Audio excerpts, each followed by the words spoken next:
Bom, esse é o sexto vídeo da série e hoje eu vou falar sobre o quadríceps. O quadríceps, assim como o nome já passa a ideia, ele é formado por 4 músculos: o vasto lateral, vasto intermédio e vasto medial. O reto femoral ele cobre o vasto intermédio, então o vasto intermédio ele é mais profundo. A grande questão de origem e inserção. Os vastos eles têm origem no próprio fêmur, um em cada região, e a inserção deles ali no tendão quadricipital, assim como o reto femoral. A diferença do reto femoral para os vastos é sua origem. A origem do reto femoral é no osso pélvico, o que faz com que ele tenha papel também na flexão de quadril. Como o papel do quadríceps é simplesmente a extensão do joelho e o reto femoral tem participação na flexão de quadril, vamos partir para os exercícios que são mais comuns para trabalhar essa região. Primeiro deles, extensora. A extensora ela trabalha o quadríceps numa posição onde o quadril já está fletido, ocasionando ali uma insuficiência no próprio reto femoral. Muitas pessoas realizam um movimento de extensão de joelho sem a devida estabilização dessa parte superior. Então, quando você faz um movimento que a carga está um pouquinho mais pesada, o seu quadril acaba subindo. E aí você realiza esse movimento repetidas vezes, causando ali uma instabilidade para o joelho e também para a sua própria coluna. O que é simples de se corrigir, basta você tracionar o seu corpo para baixo, fixando no assento, para que evite esse jogo que pode ocasionar algumas lesões futuras. Posicionamento dos pés. Não existe nenhum estudo que comprove que o posicionamento dos pés vai fazer com que recrute determinadas partes do seu quadríceps. Se isso causar algum conforto para o aluno, que ele realize daquela forma, mas que seja bem claro para você profissional que o recrutamento dos músculos vai ser indiferente. Outro mito que acontece muito é em relação aos últimos 30 graus da cadeira extensora ser recrutado mais o vasto medial. O vasto medial ele tem uma importância para manter o seu joelho no trilho, para não acontecer aquela lateralização da patela. Então, para com essa ideia, usa a amplitude toda, estabiliza seu corpo e realiza o movimento de forma correta. Bom, agora que eu tratei da extensora, vamos falar do agachamento, que é o principal exercício para as pernas. O agachamento tem um mito sobre não ultrapassar o joelho à ponta dos pés, se você parar para pensar do ponto de vista biomecânico. Tem algumas pessoas que têm uma dorsiflexão no tornozelo maior, tem outras que têm menos. Então essa ideia de não ultrapassar a ponta dos pés no agachamento, sim, se trata de um mito. Já o limite da descida no agachamento já tem questões assim um pouco mais relevantes. Filma o seu próprio agachamento e tenta fazer o agachamento mais profundo. Quando você realiza um movimento, você percebe que a curvatura da sua coluna faz isso. Aquela retroversão pélvica vai causar uma compressão nos discos, de modo que a curvatura da lordose lombar foi alterada. Essa alteração dinâmica, enquanto você está realizando cargas com uma compressão axial, pode favorecer ali a criação de hérnias de disco. Então, tentem fazer um movimento de agachamento até uma profundidade onde não ocorra a retroversão pélvica. O que favorece agachamentos mais profundos? Os tênis que têm um salto, mas não é um salto de amortecimento de corrida, é um salto propriamente para agachamento. Os tênis para corrida são muito bonitos, muito coloridos, muito legais, mas não servem, porque eles vão deslocar o impacto, a força que você traciona, para a parte da frente do seu pé. E isso faz com que ocorra uma tensão maior na sua patela. Quando você vê os powerlifters, a maioria dos tênis dele tem um saltinho nessa parte do calcanhar, que vai facilitar a dorsiflexão. O que acontece? Imagina que aqui é a sua base, aqui sua base, e você faz esse movimento com o calcanhar. Por você jogar o corpo todo para frente, a carga que vai estar axial vai também estar se inclinando, já a sua coluna, para poder manter o peso no centro gravitacional, ele vai ter que deslocar a sua coluna de forma mais para equilibrar os pesos. E isso favorece a manutenção das curvaturas, de modo a você conseguir agachar de forma mais profunda e de forma mais segura.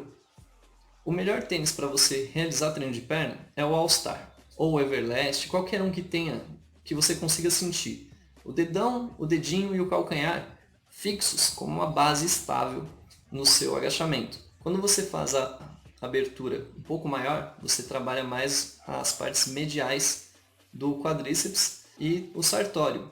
Quando você faz a sua pisada um pouco mais fechada, você trabalha os vastos laterais e também os abdutores. Então pensem nisso como variações. Também variem a posição da barra, façam um agachamento frontal, Usem halteres, que é uma coisa que eu utilizo bastante, porque vai tirar essa carga, às vezes o problema de ombro, que as pessoas não têm a mobilidade. Agora vamos para o afundo. O afundo ele é um dos exercícios mais completos e que também às vezes é negligenciado nas academias. O afundo ele tem sim essa questão de posicionamento dos seus joelhos em relação ao pé. Esse sim não pode ultrapassar. O Mauro Ghisellini ele tem uma aula completa junto com o Paulo Musi sobre isso. Em relação ao afundo, quando você utiliza o afundo, existem maneiras de você fazer o afundo da forma correta biomecanicamente. Então, os joelhos têm que ficar ambos em 90 graus. Quando você sobe, você tem que subir com o seu tronco ereto para que trabalhe o quadríceps de forma mais intensa, justamente por uma questão de distribuição de peso. Você consegue aumentar a amplitude do exercício colocando o step no pé da frente. E aí você executa com um pouco mais de amplitude, vai ter um trabalho mais intenso no seu quadríceps, sempre pensando nessa perna da frente. Porque, apesar do afundo trabalhar tanto na perna de trás quanto na perna da frente, você consegue intensificar determinado grupamento muscular conforme ali o posicionamento do seu tronco, utilização de step e afins. Um bom profissional vai saber lidar com isso. Agora, por último e não menos importante, o leg press. Mesma consideração que a gente tem sobre o posicionamento dos pés, no agachamento a gente também pode fazer essa relação no leg press.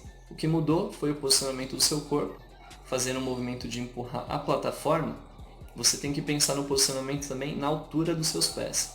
Quanto mais alto você posiciona, maior vai ser o movimento de extensão quadril, o que vai favorecer as partes mais posteriores da sua perna.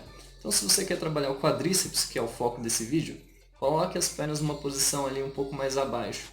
Não tão abaixo a ponto do seu joelho sofrer muita sobrecarga, mas ali numa posição mediana com que você consiga realizar uma maior extensão de perna, porque esse é o foco do quadríceps. Outra coisa que acontece em treinos de perna, muito mais frequentemente que em treinos de parte superior do corpo, é o vômito. Muita gente vomita em treinos de perna ou fica tonto. A parte de ficar tonto se dá muito por conta da respiração, às vezes sobe a pressão porque a pessoa faz um movimento nessa fase concêntrica de agachamento ou levantamento terra, segurando, fazendo a manobra de valsalva, e não tem o domínio dessa técnica. E por isso a pressão interna aumenta, falta oxigênio no cérebro e a pessoa fica tonta.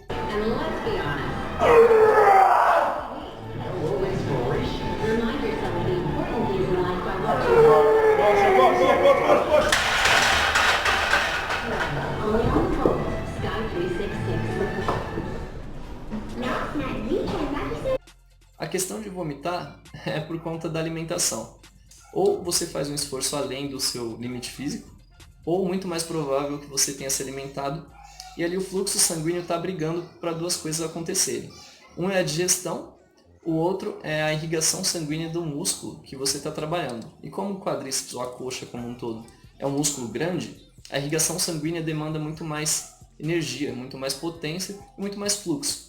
Então, das duas, uma, né? Eu preciso dar ênfase naquilo que eu estou utilizando. E como você está treinando perna, fluxo sanguíneo se direciona para lá, e aí você acaba tendo esse retrocesso. Por que treinar pernas? Quando você treina a perna, e por se tratar de um músculo grande, você vai estar liberando maior quantidade de hormônios anabólicos. Então, se você quer ficar grande, quer treinar a parte superior, você vai ficar igual um cone se você não treinar a parte inferior. E se você treinar a parte inferior, ela vai favorecer os ganhos na parte superior. Então não seja burro e treine pernas. Outra coisa que acontece na academia são os alunos iniciantes, ou as alunas iniciantes muito mais frequentemente.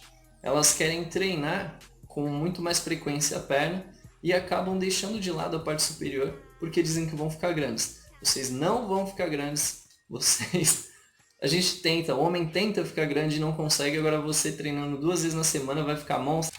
Claro, a gente pode dar essa ênfase, mas vocês não vão morrer se treinar a parte superior, inclusive vai ajudar na sua silhueta. E existe adaptação neuromuscular. Não adianta vocês quererem alterar treinos sempre, principalmente se você é iniciante, porque a adaptação neuromuscular ela vem antes da hipertrofia muscular. Então não adianta você modificar o trabalho, fazer milhões de exercícios, porque a sua adaptação ela não vai acontecer mais rápido por conta do volume de exercícios que você executa. Então tenha noção que a musculação ela é uma caminhada longa, ela não é um tiro de 100 metros e não adianta você se entupir de anabolizantes se você não tiver uma dieta adequada, um treino adequado e um descanso adequado. Espero ter sido claro. Esse foi o vídeo mais longo que eu fiz e essas foram as considerações sobre o quadríceps. Deixe o seu like, que se bater 30 milhões eu vou pintar meu cabelinho de rosa. Vai tomando.